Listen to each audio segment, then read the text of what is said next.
Weather meteorologist Daniel McFarland here with the big question. How long is this cold weather going to stick around? I feel like we've seen it all. Yeah. January? Yeah, probably. That's the way it's going. At least as far as the really cold temperatures, we're going to have maybe 2 or 3 mornings of it. All right. Then we're going to be back to the mid-30s for lows, What which is we're still used pretty to. chilly. Okay. Yeah.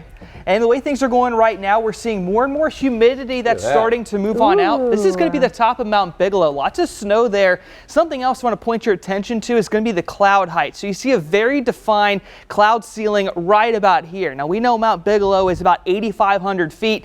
And over the next couple days, if you keep an eye on, if you like this, you're going to see those clouds go up and up. That tells you it's going to get drier. So whenever we get dry enough during the afternoons, it's going to be feeling much, much better out there. But with the humidity values as they are, close to about 50, that's why that first cloud layer is going to be very low out there. Otherwise, 52 is going to be where we are at the moment. Stronger winds are also making it feel just a tad bit chillier. Those of you from the north would know about wind chill. We do have a slight wind chill going on here right now. When it comes to cloud cover, it looks like things are starting to clear on up there in western Pima County, and with the way these are moving and how quick they are, those clear conditions will be here for overnight tonight. But at the same time, that's going to allow our temperatures to drop very quickly because there's a lot of cold air behind this front that just passed us by. You can see some snow and even some rain up towards the north of Phoenix. None of that's going to be reaching us here. Instead, it's just going to be that colder air that's going to be reaching us. So as you heard before, go ahead and protect the 4 Ps there. You have people, pets, plants,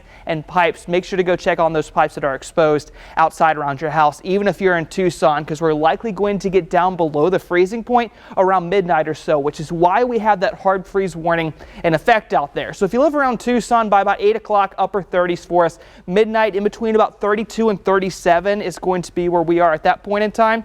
And then approaching about 2 a.m., that's going to be when most of us are down below the freezing point from the look of it so far, and then into the 20s for the early morning. Now tomorrow afternoon, not feeling too much better. Lower 50s for most of us, so almost a repeat of what we have going on for this afternoon. The big change is that there's going to be more sunshine, more dry air as we were talking about before, and we're also going to see those winds calming down, which is going to be a nice little change as well. Over near Cochise County, mid 40s for a lot of you, 47 for Sierra Vista.